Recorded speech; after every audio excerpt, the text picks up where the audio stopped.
Oui, parce qu'on n'a pas commencé, sérieusement. Non, non. Tiens. Ah ouais.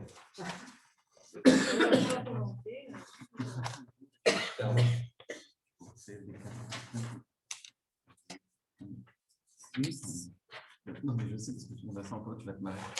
Attends, ça, c'est la page. C'est combien? La page que tu Moi, j'ai la as? page 6 et 7. Tout le monde a 6 et 7. 6 et 7, 6 et 7. Ouais, moi, je suis par là. Attends, encore une. 5, 6 et 7. Top. Alors, on reprend. Non, c'est pas suffisamment. C'est là. C'est bien de suivre avec quelqu'un. Je me livre là, de venir à la maison. Non, après, je vais prendre ici. Très bien. Top. On commence, Bezrat Hashem. Donc, un point supplémentaire dans, encore une fois, la démarche du rapport entre Yosef et ses frères, ce qu'on appelle la coutonnette passive. Oui. D'accord? On va essayer de comprendre. C'est là-dessus qu'on s'était arrêté la dernière fois. Si on a le temps, j'aimerais, Bezrat Hashem, qu'on puisse essayer. Je ne sais pas si on aura le temps. Mais bon, l'idée, c'est de faire aujourd'hui la coutonnette passive et le premier rêve. Sinon, on le fera. On l'a fait l'année dernière, c'est possible. De quoi? Ça fait combien de temps qu'on j'étudie avec toi? Ça fait que je vous ai rejoint. Moi, ça fait 4 ans que j'ai fait mon alia et quand je suis arrivée. Non, on a fait le rêve de Yaakov, pas le rêve de Yosef. Ah, bah oui. Donc, ça fait 4 ans que tu es en cours, là? Non, 3 ans. la première année, je n'ai pas fait de cours. Non, mais alors, bref, moi, Qu'est-ce ça que tu veux fait dire? 3 ans. Ça fait combien d'années que j'étudie? Je crois 400, 400, fait 405 ans. Quoi. Ça fait 4 ans. Un an après, un an après. Alors, Vous étiez un an avant lui, non? Ça fait 5 ans. J'aurais pensé que c'était Plus. Ah oui, on construit. Yolène, c'était il y a 4 ans. C'était pas Mais il y a Yoann, 6 ans. Yolène, 3 ans ou 4 ans? Et les, Moi, je comment ils dirais que ça s'appellent fait 5 ans. Les Rassoun. Les Rassoul. Ok. En tout cas, j'ai l'impression qu'on l'a déjà étudié. Non, la coutonnette passive, non, encore une fois, on a évoqué qu'on avait fait un cours sur la paracha. Oui. Alors, on avait évoqué cette coutonnette passive.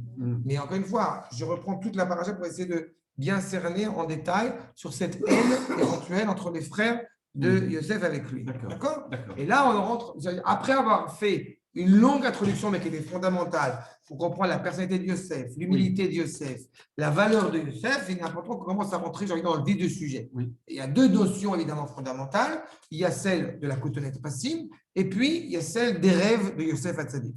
D'accord? Oui. Et tout cela, évidemment, est fondamental pour comprendre. On va commencer aujourd'hui par la coutonnette passive. Cette coutonnette qui est donc une tunique, qu'est-ce qu'elle a? Qu'est-ce qu'elle a comme particularité? Il nous dit accord numéro 41. Le Rav David Kimchi. Mais Inyan passe Yadav. Elle recouvre ses mains. Vous avez ici l'évocation de la pudeur si reconnaissable chez la descendance de Rachel. D'accord? Michal Bat Shaoul qui voit au bout du compte David qui danse, parce qu'elle considère à moitié nue parce qu'il a les mains découvertes, n'est-ce pas? Parce qu'elle était extrêmement pudique en tant que digne descendante de Bényamine. Et pareil, Yosef. Il y a une pudeur. Donc, il ne montre même pas les mains. Cette coutonnette passe Yadav qui va jusque les mains. Vaïta coutonnette asuya passe Echad, Mitseva Echad. Et qui est fait, nous dit le Rav David Kimchi, d'un seul fil, d'une seule couleur, ou passe Echad, Mitseva Acher. Et il est fait de deux fils. D'un fil d'une couleur et d'un autre fil d'une autre couleur. Kemo, Kele Melach, asuya, passim, passim. Comme au bout du compte, une tunique, un vêtement de qualité qui est fait justement de fil. Les vêtements de fil. Elle était belle, et a priori, la raison de cette haine donc des frères serait liée évidemment à cette tunique. Au-delà du fait qu'il avait mal parlé sur eux. Et comme on avait démontré, le fait d'avoir dit ce qu'il avait dit sur eux, ce n'est pas ça qui a provoqué la haine des frères à son égard. Ce qui a provoqué la haine des frères à son égard, a priori, c'est justement cette tunique. D'accord? Il y a une incompréhension par rapport à cette tunique. Voyez ce que nous dit le Rav dans Makor numéro 42, le Rav Kook. Il bish Yaakov le Yosef, koutonet passim, beget kal, un vêtement léger. Qu'est-ce qui met ici en évidence? C'est le rapport de Yosef à l'égard de la matière, à l'égard de la mode. Yosef est beaucoup plus intéressé, encore une fois, au travail de l'esprit. Si vous vous rappelez, j'avais expliqué le fait que quand il va voir ses frères, Ro'im et Echav, Vetatzon. Au bout du compte, qu'est-ce qu'il va leur apprendre? Est-ce que c'est le travail de berger ou il va garder ses frères pour les élever spirituellement? Yosef, il porte ça en lui. Mais de porter cette dimension spirituelle en lui, ne l'empêche pas, vous vous rappelez, d'avoir aussi une intelligence au niveau de la matière. Seulement, il sait où est l'important. Il sait où est ce qu'il y a de primordial, de fondamental. Le horot al-peoulat aseche, afin, encore une fois, d'expliquer l'acte de l'esprit, de l'intellect. Poel, l'omit pael. Il doit agir de la même manière que quand on a des gens qui sont d'Afka dans la Torah, le rôle essentiel qu'ils ont, encore une fois, à l'égard du peuple, ici à l'égard de la famille hébraïque, c'est d'aller transmettre ces valeurs. Comme la tribu justement de Lévi, qui allait enseigner la Torah sur le terrain de combat. Il faut renforcer les troupes. D'accord ? Aval, Anevim, Ayou, Lofshim, Aderet, Sar, Bervedut. Lui qui est animé par la Torah, a un vêtement, on va nous dire, le Rav Kook, léger. Les prophètes, eux, étaient immensément riches et avaient des vêtements, encore une fois, lourds, de grande qualité, qui les empêchent de bouger beaucoup. Les Ikou Vatnuot. Shanevoa, Mitpael à Adam, Bavaino Poel. Qu'est-ce qu'il y a de différent entre le Navi et le Chacham? La Torah. Le Chacham, il a une vision qui est plus élevée que le prophète. D'accord? Et le prophète est, d'une certaine manière, plus proche d'Akadosh Baruch Hu, plus proche du ciel que de la terre. Je m'explique. Nos enseignants nous rappellent que Chacham Adif Minavi.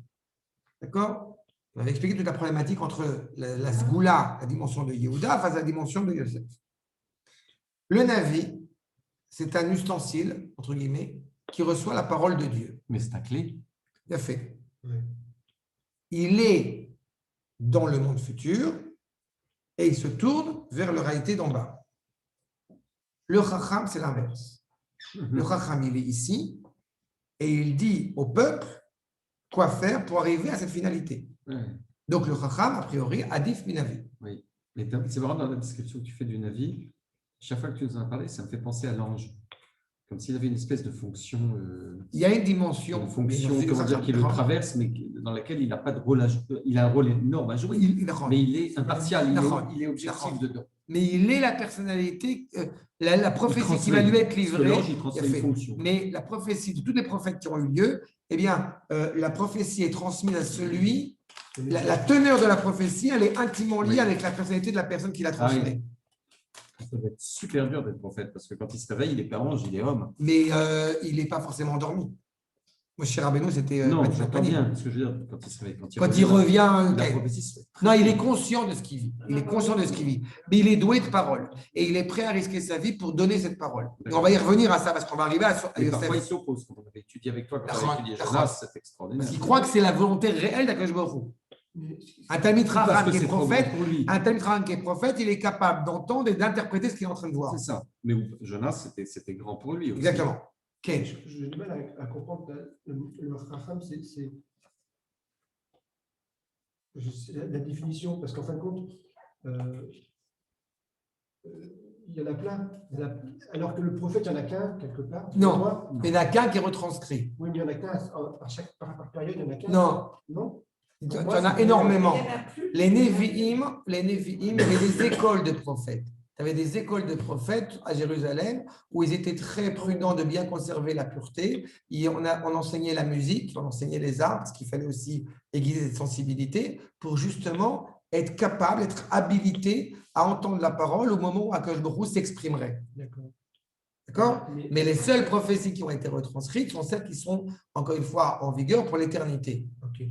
Mais tu vois bien que Eldad et Meidad, quand on est dans le désert, ils entendent la voix. Et qui leur a autorisé à prophétiser dans le Machané. Donc il y avait plein d'autres prophètes. Seulement on n'en parle pas. Mais alors, oui, c'est qui, en l'occurrence, le Chacham par rapport à ça? Alors justement, là, selon les propos du Rav Kook, c'est un vêtement qui est donc, le Radat, un vêtement qui est animé par la pudeur, c'est un vêtement qui est simple, d'accord? Et au bout du compte, qui est là pour renforcer justement cette humilité et de renforcer cette Torah à transmettre. Pas en tant que prophétie justement qui serait sur un autre angle, sur un autre bord, mais en tant que Chacham. C'est ça? Il y a quelque chose qui est assez significatif dans le vêtement du Kohen Gadol. N'est-ce pas? Le vêtement du Kohen Gadol, eh bien, quand il est en dehors du Beth Amikdash, il est là pour élever les gens, donc il est habillé de ses 8 vêtements, transcende la réalité. Et quand il est devant un Kadosh Baruch Hu, il est avec une simple tunique. Enfin, 4 vêtements, mais dont une simple tunique. D'accord? Simple tunique en blanc, en lin et en laine, etc. Eh bien, certains midrashim vont te dire que le vêtement de Yosef, c'est le vêtement du Kohen Gadol. Pour ceux qui ne l'ont pas vu, vous pouvez aller. Moi, je vous invite, j'étais avec le Rav Shorek. Beth Amikdash. Ouais, non, je ne sais pas si Machan, comment ça s'appelle, en face du, pas loin dans la vieille ville. Un musée du 3e temps. Dans Israël arrière. On est allé. On est allé. D'accord? Plusieurs fois. Et vous comprenez qu'il y a cette révocation-là qui est là. C'est très simple. Mais on va y revenir. Regardez la suite. Midrash Agada, nous dit Rashi, accord numéro 43. Midrash Agada, Al-Shem Tsarotav, Shenimkar le Poutifar, ve le Socharim, ve le Ishmaelim, ve le Midianim. Ça nous dit Rashi, dans cette coutonnette passive, cette simplicité, malgré cette grandeur de Torah qui est évoquée, eh bien, on a une allusion aux misères que Yosef a traversées. Puisque justement, il nous rappelle, donc, il a été vendu à Poutifar, il a été vendu aux marchands, aux Socharim, aux Arabes et aux Midianim. C'est quoi le problème? Le problème, c'est que c'est exactement à l'inverse. Oui. C'est pas? Poutifar, c'est la dernière station. Oui. Ce n'est pas la première. Et c'est la station où il laisse son vêtement, justement. Exactement. En plus, tout à fait. C'est ça où il va laisser son manteau chez la femme de Poutifar. Oui. Mais qu'est-ce qu'on est en train de se dire? Il faut quand même avoir en tête que Yaakov, il pensait que grâce à ses 20 ans, entre guillemets, chez Lavan, qu'on n'aurait plus besoin de descendre en Égypte. Et qu'il va s'avérer effectivement que cela est malgré tout bon gré, malgré une nécessité. Alors pourquoi mettre Poutifar en premier? Il y a un sens à l'histoire. Et que ce sens, encore une fois, est dès le début évoqué. Regardez le commentaire du Maharal de Prague sur notre Rashi, justement. Okay? Je vous rappelle, le Maharal a fait une encyclopédie de Rashi. Il a pris tous les Rashi, il les explique, et il s'appelle Gourari. Quand numéro 44. C'est pour ceux à chaque fois qui disent que Rashi, c'est simple. Il y a 1000 commentaires sur Rashi. Les Poutifar Socharim, ou Bemilat Passim, Uskar Poutifar Rishona. Il pose la question. En fait, la finalité du projet est déjà évoquée au début. La réalité maintenant, pourquoi faut-il qu'il descende en Égypte? On a un petit peu évoqué dans le passé, peut-être qu'on aura l'occasion d'y revenir s'il y a besoin, mais en tous les cas, il faut qu'il descende en Égypte. Peu importe comment maintenant. La mise en place du projet divin demande la descente, exige la descente en Égypte. Donc, on l'évoque dès le départ. Peu importe comment ça va se produire, mais il faut qu'il arrive là-bas. Et donc, Poutifar est mis en évidence, est mis en premier. Hashem itbarach ratza shired le Mitzrayim. Vehu ha'ikar. L'écart ikdimo ha'katuv. Dans la Torah, encore une fois, on n'est pas en train de nous livrer un livre d'histoire. Par conséquent, quand on met encore une fois un verset, un mot en premier, c'est pour montrer encore une fois son importance. Les fondements même de la Torah, d'une certaine manière, vont être élaborés justement dans cette descente de Yosef en Égypte. Regardez les manuscrits du Rav Kook, d'accord, 45. Isodot Torah et Mapshat Be'asod. Là, vous avez, on a commencé par le sens le plus obvi, on est passé à un niveau supérieur avec Rashi, et là, on arrive à la Kabbalah. D'accord? À comprendre qu'il y a 2 éléments fondamentaux dans la Torah, c'est le pshat et le sod. Le pshat, le sens littéral du texte qu'on est en train de dire, et le secret. Et arriver à compiler les deux, c'est ça l'essentiel.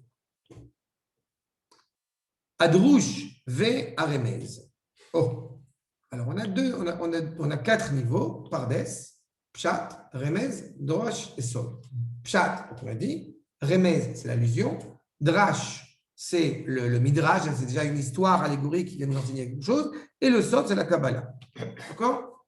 Sans aucun rapport, évidemment, il y a un prophète qui s'appelle Oshéa, Osée.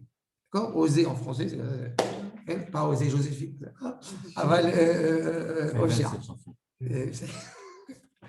Mais en tous les cas, Oshéa, et dans Oshéa, on parle de la descente de Yehuda et on dit Red Yehuda. Bon, il y a ce terme qui est évoqué à la personnalité de Yehuda, et entre parenthèses, vous vous rappelez quand on a fait le cours sur Yehuda qui va rencontrer Tamar, il y a une descente, quand il va avoir la batte de Shoah, Red, n'est-ce pas, vers la ville. Donc il descend. Et c'est intéressant que les deux lettres qui sont évoquées, c'est Resh et Dalet. Pourquoi il descend? Il est à Jérusalem? Non, justement, on a évoqué ça sur le cours qu'on a fait sur Yehuda et Tamar. Quand il va, avant de voir l'épouser Tamar, après il va remonter, mais d'abord il y a une sorte de descente. Dès que Yosef va partir, Yehuda descend. Pas là, Il faut les écouter, mais je sais, mais les enfants de Yehuda qui vont descendre, qui vont s'écarter totalement de la tradition, on va faire des actes très, très répréhensibles. Et le fait qu'on utilise le terme de descendre. Quand tu dis justement, on n'est pas encore Jérusalem ou pas Jérusalem, c'est l'époque de Yaakov. Et on retrouve cette idée-là qui est évoquée. On va y revenir peut-être, mais en tous les cas, Resh Dalet. On va voir ce qu'il nous dit. M Tsaïm, donc le Drouche et le Remez, ce qui est au milieu, dans les 4 niveaux de lecture, Pshat et Sod, eh bien, ils englobent le Remez et le Drash. Il serait absolument affreux de considérer les Midrashim comme, au bout du compte, des histoires à raconter pour les enfants. On peut les raconter au niveau des enfants, mais il y a toujours quelque chose à un niveau supérieur. J'ai eu l'occasion à Purim de parler de la queue de Vashti. Et on sait pertinemment, quand on raconte ça aux enfants, c'est très marrant. Oui. Mais il y a un niveau supérieur de lecture. Voilà, il rigole. Exactement, mais c'est très bien de rigoler. Sauf qu'il faut comprendre qu'il y a une profondeur derrière. C'est ce qu'on avait expliqué. Donc, vous avez au bout du compte le Pshat et le Sod qui englobent le Remez et le Drash. D'accord? Donc, Remez, et Drouche et Remez, nous dit le Rav, Em Tsaïm, les Kasher, les Shalev et Tarom, im Atartit. C'est le moyen pour englober justement ce qu'il y a de plus élevé, le Sod, avec ce qu'il y a de plus terre à terre, le Pshat. Le plus élevé, c'est le sol. Okay. Le secret. Le Sod, c'est le secret, c'est la Kabbalah. Bon. Ouais. La Kabbalah est la réappropriation de l'expérience prophétique. C'est ça? Le sol, c'est la prophétie. Alors, c'est la Kabbalah. Parce que pour moi, la Kabbalah, ce n'est pas lié au secret, mais je suis peut-être. La Kabbalah n'est pas liée au secret? Si. Parce que sol, ça veut dire secret, non? Oui, non, la non. Kabbalah, c'est alors. Si tu lis un livre comme ça, tu ouvres Tu te rappelles quand j'ai fait. Tu te rappelles quand j'ai expliqué. Tu étais là quand j'ai expliqué Boaz et Ruth, la Megillat Ruth. Tu étais à ce cours, et que j'explique que Boaz, c'est Akadosh Baruch Hu. Il est un peu dans la Kabbalah quand même là, un petit peu. Oui. D'accord? C'est qu'on transforme tout ce qu'il y a dans la Torah. On ne transforme pas. On émet l'idée que tout ce qui est évoqué dans Akadosh Baruch Hu, toutes les valeurs, les vertus, les membres, les qualités, encore une fois, qui sont inscrites dans la Torah, c'est Akadosh Baruch Hu lui-même. Oui. Tu comprends que ou tu fais de la Avodah Zarah et tu deviens chrétienne, ou tu comprends quelque chose de profond là-dedans. La Kabbalah est très facile à comprendre. La Kabbalah est très facile à comprendre. C'est la preuve que tu comprends rien. Oui, bon, peut-être. D'accord? Non, c'est pas toi, Ishit. C'est pas toi personnellement. C'est pas toi personnellement. La Kabbalah, il y a beaucoup de gens aujourd'hui qui sont à la recherche de la Kabbalah en pensant qu'ils sont totalement élevés. D'accord? La fameuse rabbinite Esther Chikon, cette idiote, qui croit qu'elle a tout compris alors qu'elle n'a absolument rien compris. Je connais que ma Madonna. Oui, mais c'est ça. Tu connais. C'est son vrai nom. C'est ça. Tu vois, je la connais peu de fois. En tous les cas, c'est clair par rapport à ça. C'est ça. Voilà. Mais en fait, la compréhension de la Kabbalah, Authentique c'est de le la dévoilement du sol. Exactement. Et Mais l'examen. moi, je trouve que ce qui est le plus. S'il comprend tout, c'est le Pshat. Parce qu'en fait. J'arrive. Mais j'ai le droit de dire ce que je ressens. Ah non, mais c'est toi, t'as raison. C'est pour ça que je dis non. Je suis très heureux. Non, c'est pas ça. Je suis très heureux de dire que c'est ça. Au bout du parce compte. que le. Ok. Mais j'y arrive à ça. Ok. Ah bon? Si tu commences à dévoiler tout le cours. Non, mais j'arrive à ça. Je sais pas. La plupart des gens croient que le pshat, au bout du compte, c'est pour ça que c'est déjà un chidouche très important. La plupart des gens pensent que la littéralité, encore une fois, du texte, c'est ça le pshat. Alors qu'en vrai, le pshat, il englobe tout. D'accord? Tout ce qu'on est en train de faire en ce moment, c'est de lire un texte. On est en train de détailler des mots. C'est normal, parce que quelque part, sinon. Il faut les apprendre. Mais c'est le drame. Exactement. C'est le drame de la vulgarisation de la Kabbalah. Exactement. Ceux qui croient alors qu'il a, en faisant ça, il la christianise. Il la Exactement. fige. Tout à fait. Alors que la beauté, c'est de partir du Pshat et de Exactement. comprendre que dans le Pshat. C'est pour ça que c'est pour ça qu'en suivant pas à pas les maîtres, Ah oui. je me donne modestement, c'est un peu peut-être orgueilleux, mais vraiment, je vous fais avec vous. On prend le texte et on voit à quel point, encore une fois, il y a une précision et, encore une fois, une intensité dans cette Ah non, parole c'est qui est pas mauvais transmise. du tout, c'est une merveille. C'est ça? Ouais. Ça. Ve'apratim rabim meod. Il y a beaucoup de particularités. Maintenant, Bekibutz nous dit le Rav Kook, numéro 15, ligne 15. Bekibutz aruchaniyut shel Yosef. Donc, quand Yosef, il s'élève, encore une fois, dans cette évocation spirituelle, dans ce rapport à la Torah, comment il s'élève?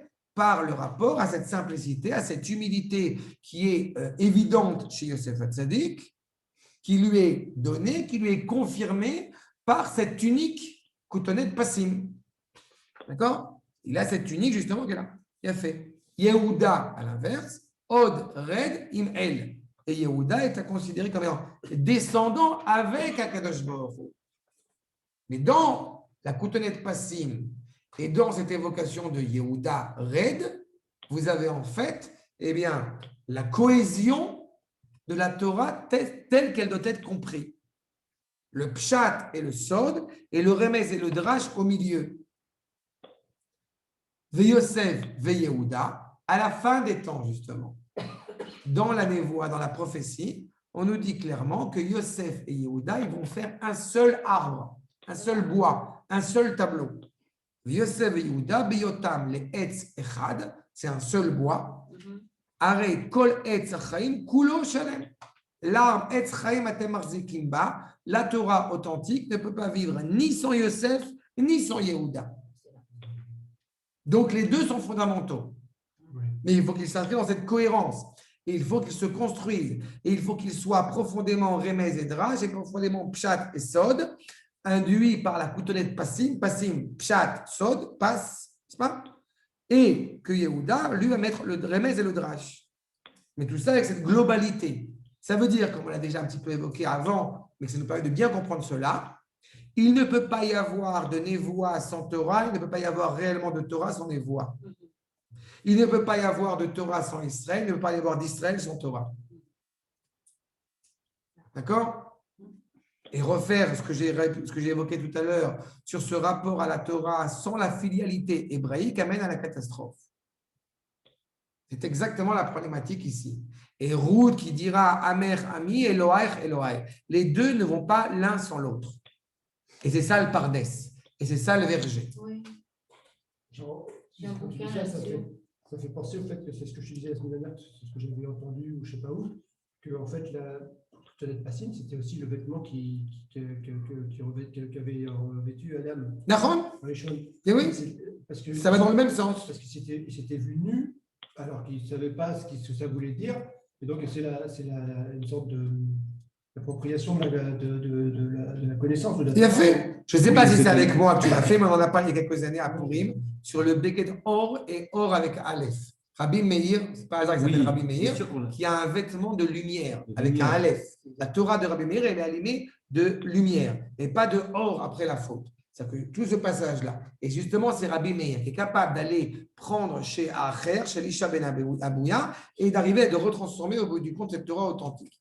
C'est ça l'idéal. Et le vêtement de madame, c'est négatif, non? Non, le vêtement, l'image du vêtement du Kohen ou l'image de Adam Arishon avant la faute, c'est un vêtement transparent. Ah non, Un avant vêtement la qui- faute, oui. C'est ça qu'on veut parler. Non, mais ce que vient de dire. Non, c'est pas le vêtement de Adam Arishon après la Ce faute. que vient de.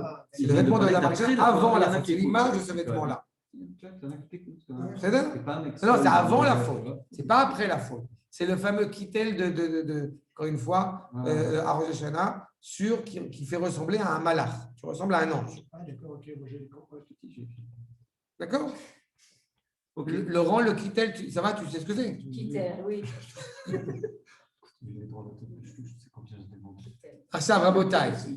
Donc, c'est ce qu'il te dit. Ok? Il Ou ne mi fait pas prio, il n'en a pas de quitter. j'ai pas de quitter. kol etz chaim shalem. Il est entier, il est complet. Et de ses fruits, netouim, netia, merubot, lekivun, be shlemut, et kol apardes kulo. De ses fruits, encore une fois, nombreux, va être la perfection totale. Donc, Yosef ne va pas sans Yehuda, et Yehuda ne va pas sans Yosef. Et la vraie discussion qu'il y a à la fin de temps, c'est qui est à la tête. La réponse, c'est Yehuda. Yehuda est à la tête. Il faut que Yosef soit d'abord à la tête. Le retour, encore une fois, du peuple juif en terre d'Israël. Puis Yehuda est à la tête. Et à la fin de la fin des temps, on pourra parler de Yosef. dans la dimension universelle, justement, Yosef est déjà Parce anticipé. qu'il Yehuda, c'est la royauté, donc c'est le pays. c'est Exactement, la royauté d'Israël, dans la Gdusha. Et le Mashiach, c'est Ben Yosef. Non, ma chère, c'est Ben Yehuda, c'est Ben David. Mais après David, Oui. quand le monde entier sera Israël, tu auras une dimension Yosef. Ça va être bien. Et qu'on n'en parle jamais d'ailleurs, parce qu'elle n'est pas d'actualité. Pour l'instant, il faut qu'on arrive à David. Il faut qu'il y ait cette fierté nationale pour après arriver à cette dimension universelle. Ok. D'accord? Arshab, le Malbim. Je poursuis. Oui, j'ai dit ça en 2 mots, mais ça, c'est faux. D'accord? Ah. Arshab. Non, laisse tomber, voilà, oublie. D'accord? Non, mais c'est noté. Hein. Maintenant, donc ses frères, ils l'ont vu ça. Ses frères, ils ont vu ça. Ils ont vu cette réalité. Donc, on voit l'acte unique. Mais cette unique, encore une fois, si elle n'est pas comprise dans ce sens, elle va être méprisée. Elle va être mal reconnue. Alors, justement, Yosef, les frères le voient, va dire où Echav. Ils n'ont pas compris au bout du compte l'intention de cette tunique. Ils lui ont prêté une autre intention. Et donc, ils ont compris qu'au bout du compte, Yaakov l'aime lui. D'accord, numéro 46 de Malbim.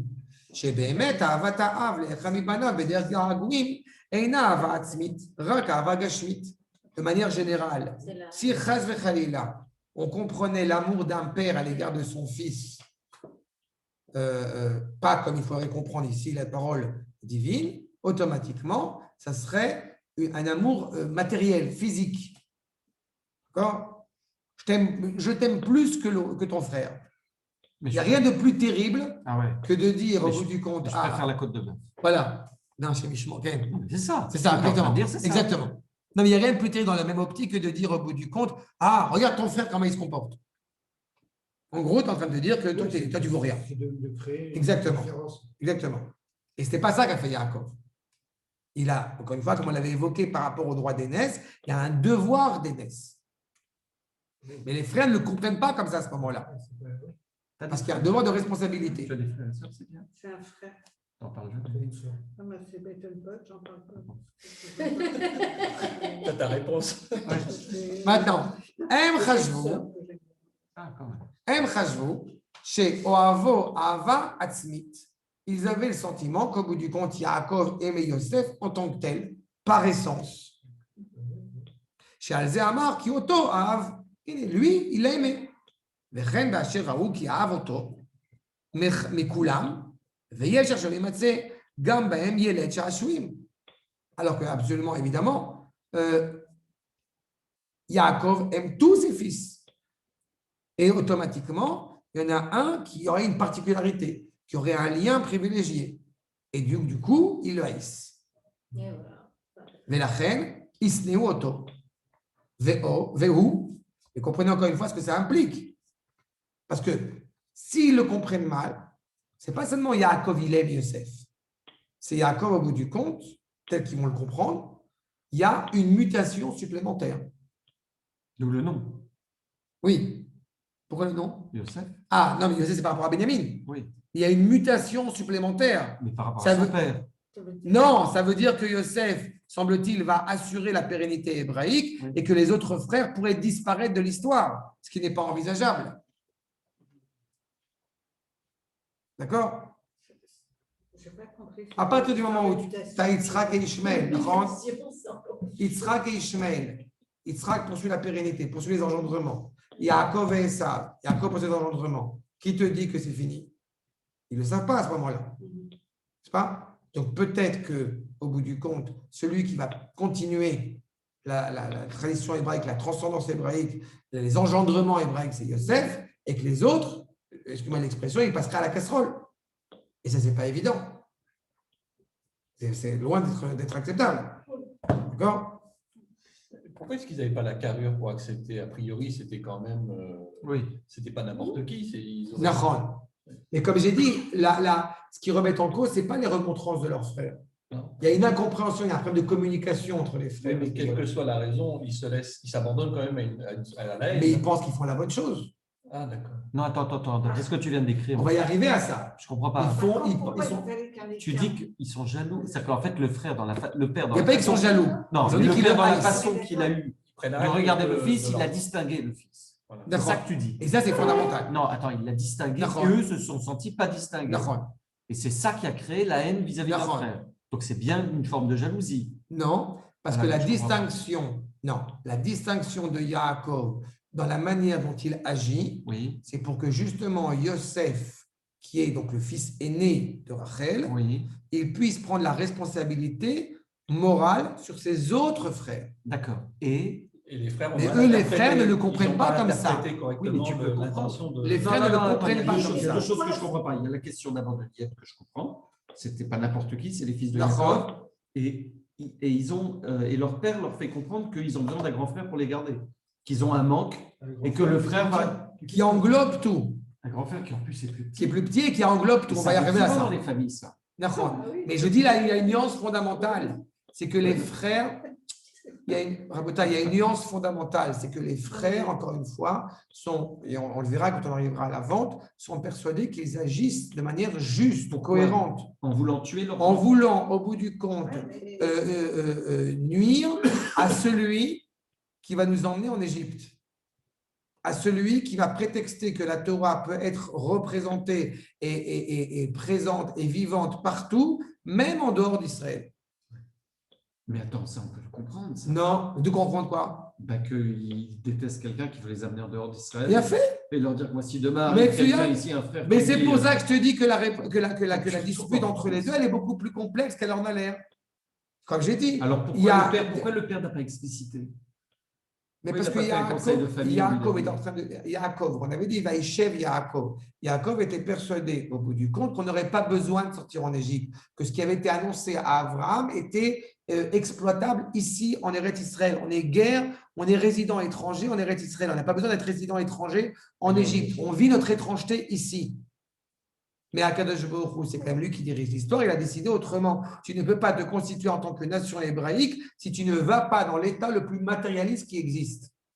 Donc, quelque part, les frères allaient dans le sens de Jacob. D'accord. Dans le sens d'Israël. Mais il a fait. Mais c'est Israël qui est avec Yosef. Israël a compris qu'au bout du compte, puisqu'on est arrivé désormais à l'idéal, donc il est clair que la Torah est d'autant plus au centre qu'elle englobe tout. Donc c'est lui qui doit, au bout du compte, expliquer à ses frères la valeur de la Torah, porter la Torah dans la globalité, dans l'intégralité d'Israël. La dimension de la Torah. Et donc, automatiquement, lui, il a un tel niveau d'élévation qu'il n'a même pas de guerre de morale, puisqu'il est profondément moral. Et ses frères ne le vivent pas. Mais Mais est-ce que- Ils pourquoi s'en rendent pas compte. Et ils ne s'en rendent pas compte, évidemment. Ils ne s'en rendent pas compte, mais on aurait pu imaginer que ses frères et lui aient le même Non. niveau de spiritualité. Bah putain, chacun, non, on avait expliqué que Yosef, cette particularité, c'est qu'il est capable d'être roi, il est capable d'être Lévi et il est capable d'étudier la Torah. Et il est à la fois Issachar, à la fois Yehuda et à la fois Lévi. Alors que les autres frères, chacun a une qualité qui lui est bien propre et qui est constitutive de la nation. Mais dis-moi, quelque part, Jacob, il pensait que l'histoire était finie. Nachon. Vaïchel, il pensait s'asseoir, ce qui annonce le drame d'ailleurs. Quelque part, c'est un peu sa faute, on va dire. Parce que s'il n'avait pas pensé qu'il. Non, mais non, ce que je veux dire, c'est s'il n'avait pas imaginé que c'était la fin, il n'aurait pas mis son fils en avant et il aurait continué à faire avancer l'histoire. La plupart de nos grands personnages, on n'a pas entendu de Moshe Rabbeinu qui étudie avec son rave à Kadosh Baruch Hu, il a fait. La plupart des grands personnages de la Torah, quand ils voient la vérité en face, c'est très compliqué de redescendre sur terre, entre guillemets. D'accord? Le Rav Zvi Kalisher, vous avez cité cette histoire, le Rav Zvi Kalisher qui propose au baron de Rothschild d'investir parce qu'il va pouvoir brûler les corbanotes. On est quand même au fin 18e, début 19e quand même. Ça veut dire que on est ailleurs. Une fois, j'ai demandé au Rosh Hashiva, mais est-ce que les rabbinim peuvent se tromper? Il m'a dit, mais tout le temps. Comment ils peuvent se tromper? C'est pas vrai, ils ne se trompent pas. Mais ils ne comprennent pas comment est-ce que le monde peut aller de travers. Yaakov, il est avec Akadosh Baruch Hu. Yosef, il est avec Akadosh Baruch Hu. Et la discussion, encore une fois, des frères, elle est aussi légitime. C'est pour ça que je vous dis, on n'est pas en train de faire comme auteur. Moi, je suis toujours très peiné. Il y avait un rabbin en Allemagne, peu importe son nom, il y avait un rabbin en Allemagne qui aimait, au bout du compte, donner des leçons d'éducation à partir du Tanakh. D'accord? C'est un problème. Ce que tu soulevais tout à l'heure, justement, là-dessus. Et c'est tout à fait légitime, parce que c'est ce qui est le plus évident à faire.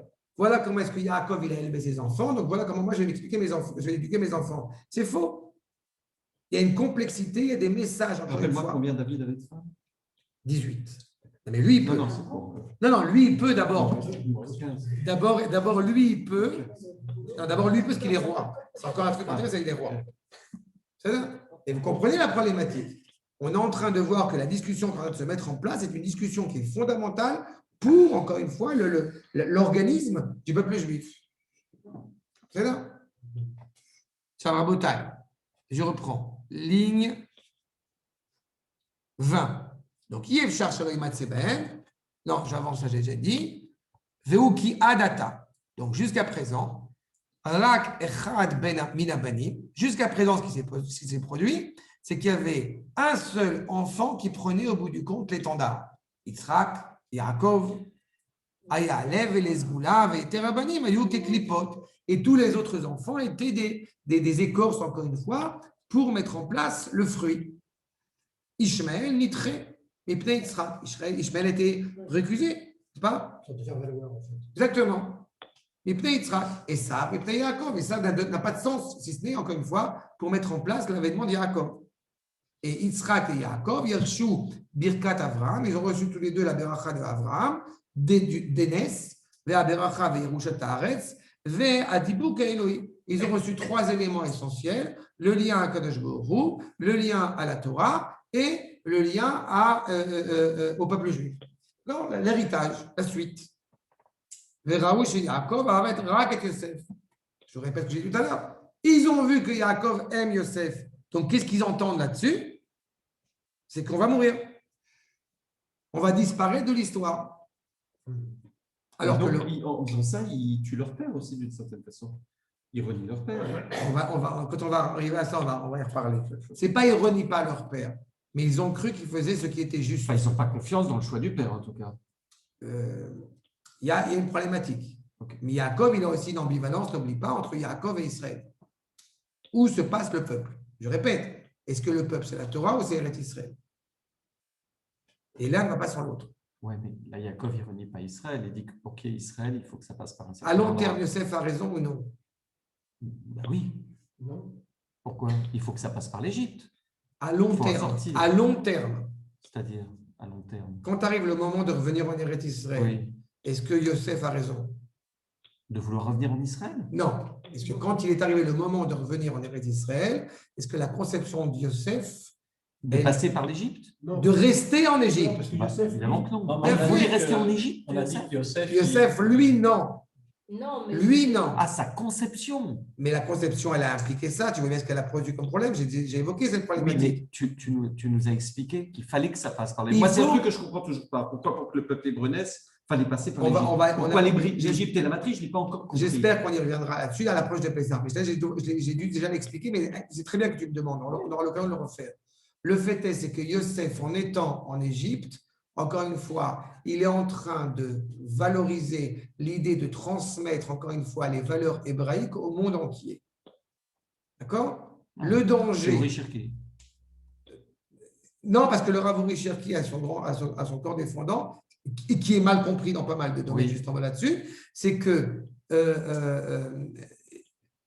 il ne voit pas son israélisme profond dans sa démarche. D'accord? Pour le Rav Cherki, on est déjà ailleurs. Peu importe que les Chachamim sont d'accord ou pas, mais ce n'est pas ça la question maintenant. Le fond, c'est que pour Yosef Hatzadik, il est capable, je répète, d'être hébreu en Égypte. Ce n'est pas le cas de ses enfants, ce n'est pas le cas du peuple. C'est ça. Yosef, dans sa démarche, il met en danger toute la famille. Alors, tu es en train de dire que les frères avaient, et je déteste l'expression quelque part, mais avaient d'une certaine façon pas tort? Nachon. Oh là là. C'est pour ça que c'est complexe. Et c'est pour ça qu'on peut pas réduire ça à une haine familiale sommaire et succincte. Je vous répète, quand Yaakov va descendre, il a très bien compris. Je vous répète que quand Yaakov va descendre en Égypte, il ne demande pas à Yosef d'arranger la famille, de mettre en place un endroit pour la famille. Il demande à Yehuda. Il aurait été logique de demander au Premier ministre. Non. Il demande à Yehuda. Parce que Yehuda est en train d'honorer son rôle, justement, de royauté, d'englober la collectivité d'Israël, ce que Yosef ne peut pas comprendre. Il est à un tel niveau qu'il ne peut pas saisir. Mais la preuve, c'est que ses enfants, Ménaché et Ephraïm, quand Yaakov leur fera la bracha, il ne les reconnaît pas. Parce que nous dirons les Chachamim, ils sont habillés en égyptien. Donc, c'est dangereux. Donc, c'est un peu la preuve que Yosef échoue. Si ses fils au bout du compte, Yosef, dans la démarche au niveau collectif, elle échoue. Mais il est certain que pendant la période de Yosef, c'est Yosef qui prend le chemin. Mais quand on revient en Eretz Israël, il faut que ce soit Yehuda qui soit mis en place. Yosef échoue. Alors pourquoi lui, il n'échoue pas. Il échoue pas au niveau de l'éternité, mais la conception de Yosef, au bout du compte, elle échoue. Elle n'a jamais marché. Concrètement, elle n'a jamais marché. Non, il dit que c'est un passage. Jamais tous les Yoséphim à travers l'histoire n'ont réussi à mettre en place ce monde évoqué par Yosef. Jamais. Rabbi Yitzhak Abavanel, au bout du compte, tu vois bien comment ça s'est terminé. Jamais ces grands personnages hébraïques, à leur propre niveau, ils ont réussi, mais Rabbi Yitzhak Abavanel, il a perdu son fils. L'autre, elle l'a converti à la chrétienté. C'est le même problématique. Mais en fait, c'est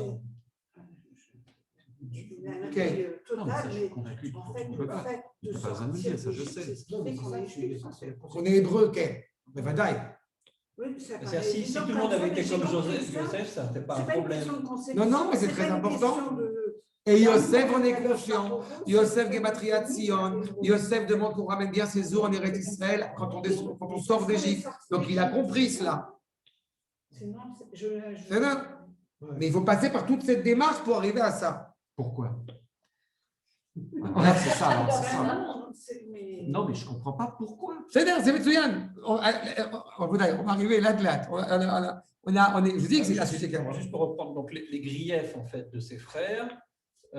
C'est d'une part, c'est qu'il n'y a pas de, ils ne sont pas d'accord avec la conception de Yosef, et d'autre part, ils se voient un peu dégradés en Ishmaël et ça. D'une certaine manière, oui. Ouais, s'ils sont dégradés. Mais la tension, elle est obligatoire parce qu'encore une fois, chez Yitzhak et chez Abraham, il n'y a plus de tension. Ils étaient tout seuls. C'était annoncé par Akash Brou. Là, on est ailleurs.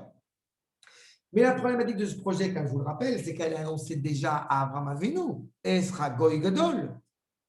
D'être un tzaddik, c'est facile. Mais un peuple tout entier qui est énoncé autour de ce valeur, c'est beaucoup plus compliqué. Mais la finalité du projet divin, elle est déjà annoncée par la naissance du peuple. Le père de la nation hébraïque, c'est Yaakov, c'est pas Abraham, c'est pas Yitzhak. C'est Yaakov qui met en place le peuple. Donc, automatiquement, c'est compliqué. C'est Yaakov qui remarque et qui distingue son fils. Oui, mais il le distingue à juste titre, justement. Il voit sa stature morale. Parce qu'il voit justement la dimension de la Torah qui est la garantie de l'éternité Yosef, dans le monde dans lequel il évolue. Pourquoi Yosef, avec cette stature morale, justement, cette dimension de Torah, voulait passer par l'Égypte? Pourquoi? Parce qu'il voulait rendre ça au monde? C'est le côté du judaïsme qui veut être universel. C'est le côté du judaïsme qui veut. Mais tu vois où ça nous mène quand ce n'est pas mené par les bonnes personnes. Mais tu comprends, il n'est pas la bonne personne. Si, Yosef, lui, oui. On n'est pas dans l'individu, on est dans le peuple. Son hypothèse, c'est que tout le monde était comme lui. C'est ça, exactement. C'est exactement ça. Ouais, donc là, Yann, je peux te dire, je ne sais pas ce que tu as fait, ce que tu as retiré, rajouté. C'est ça. Yosef a très bien. Au deuxième cours aussi. Regarde les femmes comment elles sont mauvaises. Nous, on met ça dans le génie. Et elle est là, ouais, mais il y a une explication. Ça, c'est les femmes. Yosef, il pensait qu'effectivement, tout le monde était comme lui. Ouais. Mais tout le monde n'est pas comme Yosef. Ah ouais. C'est un beau cours. Hein. C'est pas fini, on a peine commencé. Non, on a peine commencé, mais c'est magnifique. Non, on va s'arrêter. Ah ouais. Non, mais juste, non. Au moins, je voulais faire à la base la coutonnette et le rêve. D'accord? On va juste faire la coutonnette passive avec votre permission parce que sinon. Notre frère Ashkenaz est toujours là? Toujours, au frère. Tu vois, ça plante plus, c'est quand même bizarre. Laurent, ça va, t'es pas fatigué? Chez lui, il a eu une ordre. Ah ça, bravo, je termine. Donc, Raouch Yaakov Avre Ket Yosef. Donc, on a dit encore une fois, ligne 23. Ils ont pensé qu'effectivement, ils le considéraient comme étant le cœur, Asgoula, Veyeter Banaf, qui est clipote. On va prendre la remarque de Elia. C'est pas que les autres seraient au bout du compte des écorces. Au bifrat, chez Asalo Koutelet Passim. Et encore plus parce qu'il a fait cette tunique. Chez Moré, chez Rotzel Leyardo, c'est-à-dire qu'il veut l'unir au bout du compte au travail, au culte divin. Leyardo, la Vodat Hashem. Mais la tête l'eau, Ma'alat Abechoa. Et donc lui donner cette valeur de fils aîné. Ve'alken, Yetzainehu, et Bigde Keuna. Vous aurez beau au bout du compte, à part le rang, on aura beau au bout du compte en rêver, mais on n'est pas Kohen. On a beau connaître la Torah par cœur, si on monte sur le Kodesh HaKodashim, on est condamné à mort. Laurent, s'il monte sur le Kodesh HaKodashim, il n'est pas condamné à mort. C'est ça? Donc il y a une distinction claire, encore une fois. Donc quand tu nommes Yosef comme si c'était au bout du compte le Kohen, tu mets en valeur toute sa dimension. À ce moment-là, encore continue. Ok. Le coutelet de Bat Kodesh. Qu'est-ce qui se passe? C'est bon, vous savez? C'est bon. Oui. Ou bien. Un peu jaloux de Laurent. Oui, mais à la fin des temps, on va tous être Kohanim. Ouais, enfin, Sauf que Laurent sera Kohen Gadol. Nous, on sera Kohanim, mais Laurent sera Kohen Gadol. C'est ça le problème. sera toujours au-dessus de nous. Les petits-enfants. Les petits-enfants, surtout. Les petits-enfants. Non, mais tu seras revenu déjà. Mais donc, il n'est pas Ashkenaz, il est Cohen. Les Cohen sont Les Kohanim, c'est Kohanim. Oui, mais il a Ouais. vécu par. Aucun- De la manière qu'on n'est pas Sfaradim. On a été dans un exil. C'est quand même assez impressionnant que les deux pays les plus affreux qui ont pu exister à travers l'histoire, et on s'appelle Sfaradim Ashkenazim. Bah Oui, c'est ce que j'ai quand même. Ah ouais, Ah oui, il y en a. bah ouais. C'est des pires. Mais je n'aime ni les Allemands ni les Espagnols. Je me fous des deux. Des deux, je Bref. Ah, ça.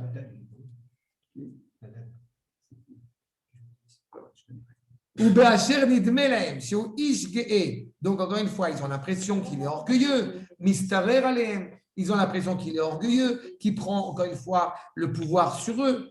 Au mot de Sidiba. Et au bout du compte, tu vas dire de la mauvaise langue, de donner un air nauséabond, si je puis dire, sur leur comportement. Ish recham bene avien. Il laisse entendre la coutelette passim. Tous ces éléments-là, ensemble, vont fomenter tout ça. Alors que Yosef, et on va le développer, ne fait que ce qu'il a, ne fait que son devoir. Il ne le fait peut-être pas de la bonne manière, mais il a 17 ans, il est jeune. Il a 17 ans. D'accord ? Et en plus, il ne demande rien. Et il ne demande rien. C'est là ? Ah oui, la grandeur de Yosef, il a 17 ans, on parle de... Ça, quand même, les frères auraient pu le voir. Mais on va le voir, ils l'ont vu, au début, on a dit qu'ils l'ont vu. Mais ça pose problème quand même. Alpizé, Chashvu, Sheu, Im Yatzliach Le'atot Lev Aviv, si au bout du compte, eh bien, ils pensèrent que s'il réussit à aiguiller le cœur de son père, les kolzé, Yesiloun Memeir le Beit Yaakov, ce sera une catastrophe, encore une fois, pour éclairer la maison de Yaakov, ils vont être perdus. Lachen, Chashvu Lechalot, Kotz, Machriv Minakerem, Les To'elet Klali. Donc, ils vont au bout du compte mettre un peu une épine dans le champ pour être utile à tout le monde. Parce qu'on veut que la famille de Yaakov, Yaakov est le père du peuple. Donc, on ne veut pas, au bout du compte, qu'à cause de Yosef, le peuple, Chas Shalom, disparaisse. Ce qui pourrait laisser entendre. L'omikinat ish mereu. Ce n'est pas par jalousie envers son prochain. Tu vois, je reprends pour ça ce que dit le Balbim. Mais pour qu'il ne profane pas ce qui, au bout du compte, est annoncé Abraham, Yitzhak et Yaakov, à savoir le père du peuple, Saré Kodesh.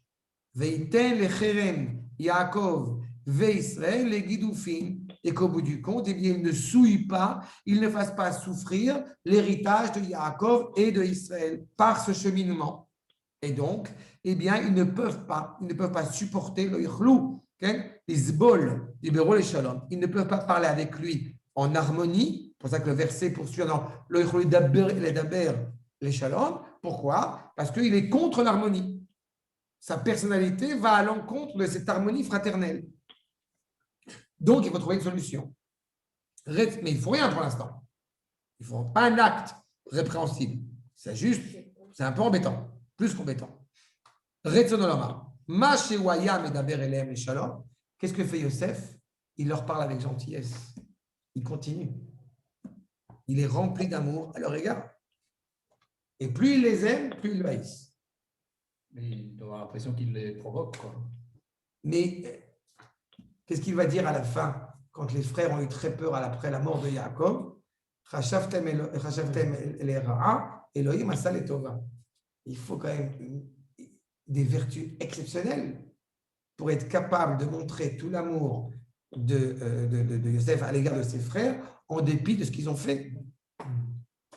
C'est comme si, par exemple, il y avait un espion juif américain qui avait donné toute sa vie, plus de 40 ans de sa vie pour Israël, et que l'État d'Israël l'avait lâché lâchement, par exemple. On ne l'a pas lâché. Et que malgré tout, il est rempli d'amour à l'égard de l'État d'Israël sans aucun contexte. On ne l'a pas lâché, Pollard. On l'a beaucoup lâché. On l'a beaucoup lâché, et c'est très honorable de sa part, et c'est les gens à l'échelle individuelle ont montré leur amour inconditionnel à l'égard de Jonathan Pollard. Mais au niveau de la démarche qu'il a fait, il y a eu des choses que l'État d'Israël comment on dit, doit bien faire un bon cheshbon nefesh. Il n'est pas d'enfant, il n'est pas bon. Mais c'est très profondément douloureux. Oui. Mais là, pendant 22 ans, il est en dehors, il n'a pas vu son père, il n'a rien vu. Ce qui va amener par la suite. Asina regila, tit karer, et yedaber haoyev. Si encore une fois on avait une haine, encore une fois, il leur parle avec paix, il leur parle avec sérénité, avec harmonie. Et au bout du compte, peut-être que dans sa démarche, en leur parlant gentiment, cette haine va se calmer. Jusqu'à ce que parle justement l'ennemi. Divrei shalom veratsui. Si l'ennemi vient te parler avec gentillesse, automatiquement, ça calme. Et ce qui se passe c'est exactement l'inverse. C'est qu'il y a vraiment un problème. Il leur parle gentiment, ça les énerve encore plus. C'est ce que dit Je n'ai pas dit le contraire. Elia. Plus c'est le nom de son grand-père. C'est vrai que c'est. Aval. Asina shei alide kina. Et justement, une haine qui est motivée, qui est fomentée par cette jalousie, par ce zèle, alide chez Choshev, qui ou orev le nafsho, vekvodo, veshiu racha la mavet. Encore une fois, il est en train d'arriver à sa mort. Mais ce qui ne serait même pas imaginable. Est-ce qu'on peut penser une seule seconde que justement, même s'il y a de la colère, et Yaakov va essayer de résorber cette colère, va avoir la paix avec tes frères, etc., on en parlera, mais on pourrait penser que ce qui va se passer semble impensable. Vous êtes en colère, on va faire la paix, on va essayer de discuter. Seulement, ça va que grandir. Tegadel od al yedei du bureau les shalom. Cette haine va s'accroître encore plus. Tu as dû le dire 200 fois. Ces deux frères, comment ils s'appellent? Les deux frères? Oui, c'est Esav et... De qui? De Joseph. Non, ils ont tous frères. À 12 frères. Tous les frères. Tous les frères. Benjamin. Non, mais c'est 11, pas Benjamin deux. n'est pas encore. Mais tous voulaient le tuer. Tous étaient jaloux. On va voir s'ils veulent le tuer. Ou il y en avait que deux. Non, ils sont tous. Avec Yehuda à la tête. Benjamin, Benjamin, il est à la maison, il est trop jeune. Oui, Rachel est déjà décédée. c'est ça. Très bien. En tous les cas, tout cela va être fomenté. Encore une fois, il essaie de parler avec sérénité, avec parcimonie, avec paix. Keilouba, paix, Hanaf. Et le père, là, il était encore là, le père? Mais non.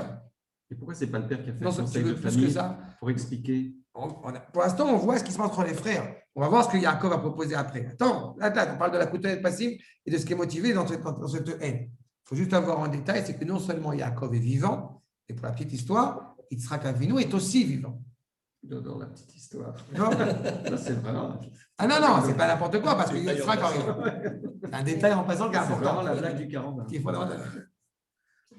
Le fait est, c'est que donc, Hanaf, Yashrit Rehu, Befiv, Shalom, il avait Bekirbo, Yassim Arbo. Il va faire tout son possible pour être le garant de ses frères, il va assumer son rôle, et au bout du compte, ça ne va que accroître et engendrer encore plus de haine. D'accord?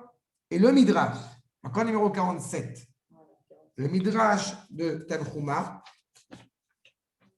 eh bien, au bout du compte, Vaïrou Echad, ils voient leur frère. Kyoto, je reprends ce qu'on a revu déjà, que leur père, semble-t-il, les aime plus que tous les frères. Mikol Echav, il n'a pas écrit Mikol Banav. Il a dit des autres, non? Il a aimé ses frères, il a aimé Yosef, semble-t-il, ils ont l'impression que leur père aime plus Yosef que tous ses frères. Si c'est tous ses frères, ça veut dire qu'il y a malgré tout un rapport de fraternité. S'il y avait de tous ses fils, c'est que même la notion de fraternité pourrait être exclue. Oui, tout à fait. C'est positionné sous l'angle des frères et non pas l'angle des fils. Et c'est important. Bah, évidemment. Donc il n'y a pas d'exclusion Il n'y a pas en tant que de frère. écrit par hasard. Donc, Pardon? Ça n'a pas été écrit. Exactement. D'accord. Shaya ba veshoel beshlomam. Il demande comment allez-vous? Velo ayu meshivim oto. Ils ne lui répondent pas. La mashayakach minago, shoel beshlomam. Il avait cette coutume de dire, je ne sais pas comment vont tes frères. Yeshlecha adam ad shelo nichnas l'shara. Il n'est pas encore entré, il n'a pas pris le pouvoir. On avait déjà montré combien Yosef est animé par l'humilité, par la simplicité, la tunique, encore une fois, de Ben Torah. Ou Shoel Beshalom Bnei Adam, il demande comment, naturellement. Aval Shenichnas l'eshara. Et quand il va devenir un peu plus important, Rucho Gasa alav, Veino Mashgiach Lishol Shlomo Ben Enaye. Il a beau être loué par son père Yaakov, il a beau être mis en exergue par le père Yaakov, il n'empêche que pas une seule seconde, il y a un soupçon d'orgueil chez Yosef Hatzadik. Aval Yosef, lo yaken. Aval pi shenichnas l'shara, wa ya minago lishol bishlom achiv. Tout le temps, il demande comment vont ses frères. Il est relié intimement à ses frères. Ligne 34, chez Neymar, ve'isha lahem les shalom. Comme il est dans le verset, il demande comment vont-ils. Amala akadosh baruch hu, Yosef, ataita matril lishol bishlom achecha ba'olam hazeh. Yosef, tu demandes la paix, tu demandes la sérénité, tu demandes le bien-être pour tes frères dans ce monde-ci. Ve'emayu soni notra, et ils vont malheureusement te haïr. Aval le'olam haba, mais dans le monde futur, ani meratze etchen ou ma'avir sina bebenechem. Dans le monde futur, je vais arranger la paix, justement, et à me nuire, passer sur cette haine qui existait entre vous. Homoshiv etrem, et vous ramène au bout du compte, encore une fois, sur une pleine sérénité. Beshalva ve'ose shalom benechem. De retrouver la paix dans le Ham Israël. Les Karamar David, et c'est ainsi qu'a dit aussi David, Ine matov umanaim, shevet achim gam yachad, justement que les frères soient pleinement assis justement ensemble. D'accord? Et là, encore une fois, pas petit détail, mais détail suffisamment important. Où est enterré Yosef Hatzadik? À Shrem. C'est quoi Shrem? Shrem, c'est l'épaule. On prend sur soi la responsabilité du peuple. Shechem Echad. On a tous comme si on portait le bébé à chaque fois sur le dos, comme ça, on est ensemble. À chaque fois qu'on manque de respect au tombeau de Yosef Hatzadik, c'est une manière de mépriser l'unité du peuple.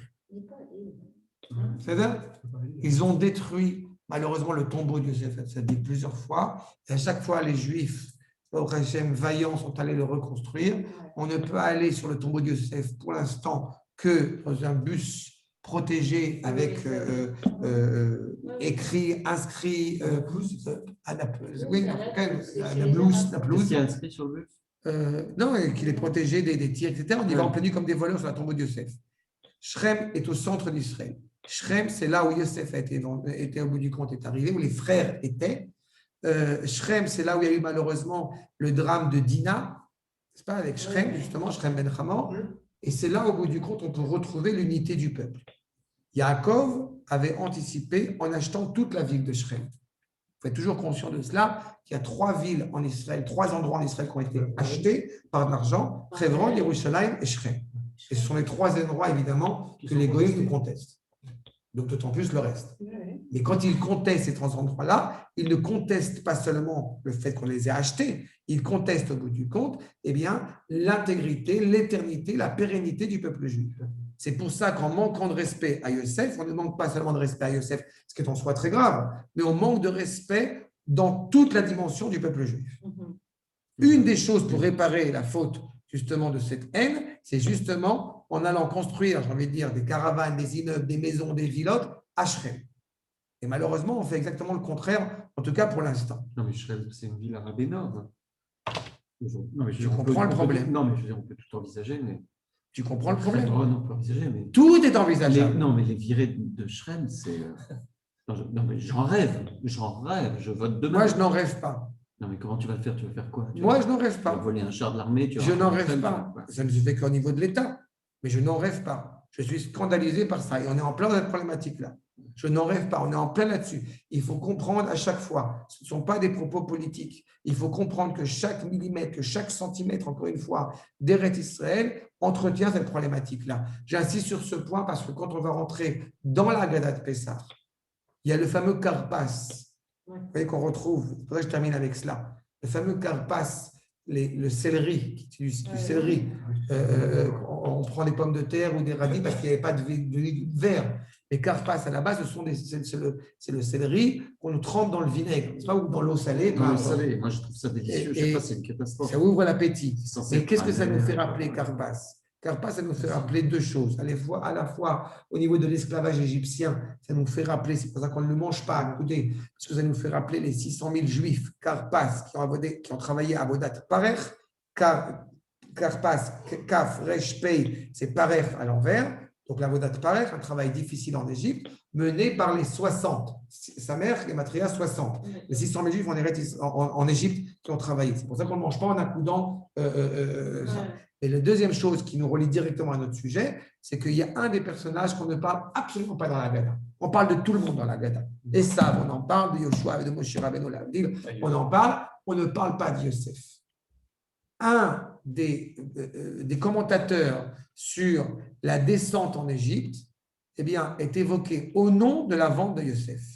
Quand on trempe au bout du compte le céleri dans l'eau salée, eh bien, au bout du compte, ça fait référence à la tunique de Yosef Hatzadik, Kotonet Passim, qu'on trempe dans le sang. Ça veut dire que la chose fondamentale à réparer dans le peuple juif, eh bien, c'est justement cette unité qui a été à ce moment-là troublée.